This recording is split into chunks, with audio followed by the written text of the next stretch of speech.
iHeartRadio Broadway, driven by Mercedes-Benz. The best or nothing.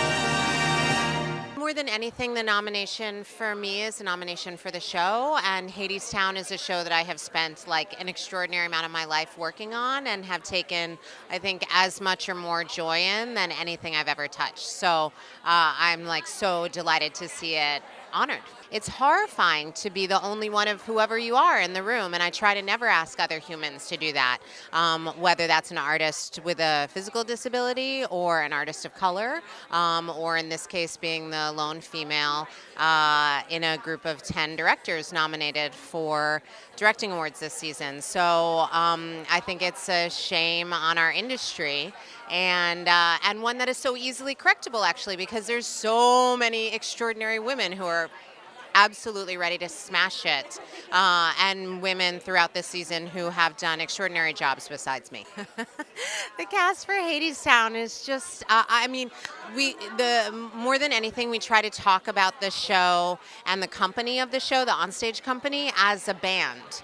And we actually, on the day that we introduced the orchestra, our 7 incredible band members, to the cast, we say to the cast, like, you all are musicians in this room first and foremost, as much as Brian Dry, our trombonist, or Marika Hughes, our cellist. And so the cast are technicians and ciphers and prophets and just like, yeah, so singular spiritually, each of them. And you feel that. I think even across our ensemble of 5 performers, you feel that singularity and depth of life that they all bring to the stage. Yeah, God, it's everything. It's just amazing. I'm not used to working in shows with this type of exposure, so it's a sort of a new world for me. So I'm absolutely thrilled. The cast is lovely. They're consummate professionals. They're curious. They've got great questions about the text and the music, and so they've really helped us dig deeper and be more specific with our own work. The creative team I'm speaking of, and so. They're also lovely people, and we all get along, and we've had such a rich and lovely and warm experience in the room. It's been great. It's been pretty humbling. We knew we had a show that we loved, and so I've always been very proud of the work. But you never know if it hits, right? If it does connect to the audience. And our first previews were I was crying because the audience was so moved and so enthusiastic. It felt like a rock concert every single performance. And so I was kind of stunned, frankly, just really surprised and then really elated. And then we all thought, oh man, maybe we have something really special. And it's just been great. It's been fun. Yeah. No, it's been great. I mean, we love working with each other, and it's an amazing cast. And the biggest thing for us is the kids at the stage door who come up and say, this show made my life easier. I see myself, and I feel like I'm being heard. And, we have people come up, say, I'm in the closet, my mom's over there, and this show is going to help me come out to my mother. And that, we thought we were doing a frothy comedy, and it turns out, it's really affecting people's hearts and minds. Yeah, it's strange to see audiences laughing and crying, like coming out of the theater with tears, and smiling with tears on their faces. It's really, really wonderful. It is the dream cast scenario. We believe we're working with the best comedians on Broadway in this show. And they're all great people. They're all hard workers and very, very skilled at what they do. Yeah, it's great because we designed these characters for them. So we just loved working with them. And we've worked with Beth. You've worked with Beth 3 times. 3 times. I've had 3 shows on Broadway, and Beth has starred in all 3 of them. You should, get her a steak dinner or something. I'm just very humbled by it. It's lovely to be recognised for your work. We've been doing this play for a long time in London, and then we brought it over to Broadway. And all we hoped is that the audiences here would respond as well, if not better than they did in London. And that's what we got. All we wanted was for the audiences to respond well. And it was a different thing for me. I'd never done that before, revisited something that I'd done for so long. So that was a little bit of a challenge. But Sam Mendes, the director, wonderful director, allowed us total freedom to rediscover. It it was a worry of mine that we'd be having to create a carbon copy of what we had the time before. That was not the case at all. It was Sam was so open to the possibility of us finding new things and changing things, and obviously us as actors, I had a year off in between doing the show in London and doing it again, and I'd obviously, as Tom, changed a lot since then in that time. So for me to then find Shane again and sort of dip back in, it felt wildly different. So he allowed us the time to rediscover and play about and find things.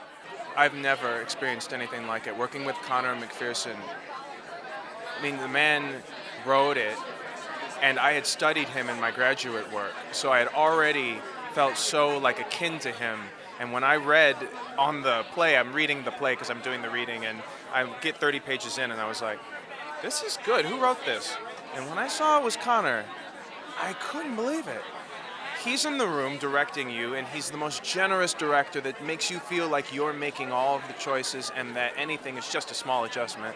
And then we get to the song, and if we don't have a music director in the room, he picks up his guitar and starts playing the chords, and then you can sing the song with him. There's nothing like that. So it was, I hope to be in one of those like Tarantino family like situations where he just keeps doing more musicals and I keep being in them. To get this nomination, you know, amongst such incredible shows, it's really been mind-blowing and feel so grateful. Yeah, and this for us is very much the play we've been working on for 3 years, starting in an apartment with nobody caring about it. We always knew it was special and we loved it and poured all our time into it. And so it was shocking to find out that on such a large scale, people felt that way too, especially because it's a small theater. We are a very tight little crew, our show. It's, you know, it was this kind of impossible show that was nearly 4 hours long, and we did it for 51 people every night. And so I think the fact that out of the, you know, nearly 300 shows that I think were eligible for this, the fact that, you know, we got plucked out of relative obscurity, I think is really meaningful for everybody involved. It was a real kind of huge effort to put this show together that was at once immense and incredibly intimate. Yeah. I'm thrilled for the play itself. I think Sam is such a gorgeous writer, and he writes about people that we don't see a lot on stage. And I'm just thrilled that the play is getting noticed, and because it was very special, I think, for all of us working on it. It was not an ordinary kind of experience. Yeah, and it was so pared down, you know. For those that saw will remember, it was just folding chairs in a room, essentially, you know, and very little theatrical light or design beyond sound and light. I mean, there was barely a set. So it was really a play that was written to be performed or at least was produced to be performed in a very simple way. And so to be acknowledged like this amongst such, you know, major productions feels pretty special, yeah. I think that, you know, the first part, Lewison, the one that Arnie was in, you know, was incredibly tight. You know, we put everybody in this very tight square. I think that the playing area was only like 14 feet by 14 feet. About as big as this table. About a bit, yeah. And so, I mean, it was so hyper intimate. Everybody was just right next to one another. And then, you know, when we opened up the back wall and kind of like opened up the space, there was this big breath. And then we invited everybody to sit down and have a meal together. And I was just constantly amazed at everybody's willingness to go on that ride. And so I think it like fostered this sense of community kind of in the middle of this experience that left people so open-hearted for the second part, Clarkson, that everyone was in. No, absolutely, yeah. I think, I mean, in a very simple way, there was a meal, you know, in the middle of it. And I think that sharing food with people can be a really meaningful and effective way to, you know, break bread and share conversation as well and share ideas. And people found themselves, I think, were surprised by their willingness and excitement, enthusiasm to share with one another in that setting. And that felt kind of unique to New York theater. It's been amazing, and we were really lucky that when we first started working on this project, Stephen Sondheim gave us access to archival material from the show, some of which hasn't been seen on stage since 1981, some of which was in rehearsal drafts that had never been seen on stage, and so we got to go back and look at these earlier, younger drafts of the script and make a sort of new version of the show based entirely on old versions. I'm feeling great. I remember talking to my manager about this. Like, I never even thought to dream this big, to have my Broadway debut with these kind of people in this ensemble, Annette Bening, Tracy Letts, Ben Walker, and then also to be recognized that this is a humbling experience. I really didn't think this was going to happen. So, like, nervous, but really just amazed, honestly. It's like jumping out of an airplane a little bit. It's like an adrenaline rush, but I'm a student at heart. So I've been really just trying to give myself the gift of learning each time I go on stage, because I don't know if I'll ever get this kind of experience again with these sorts of people. To have your Broadway debut with these, it's like taking a master class every day, honestly. And I'm a young actor, and so there's a lot to learn. And from this, I feel like I'm growing. It feels great. It's shocking, to be quite honest, and really kind of amazing.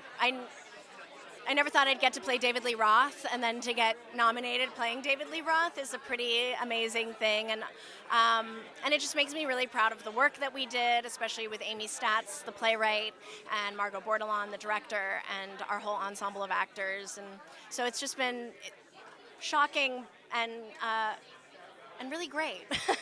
iHeartRadio Broadway, driven by Mercedes-Benz. The best or nothing.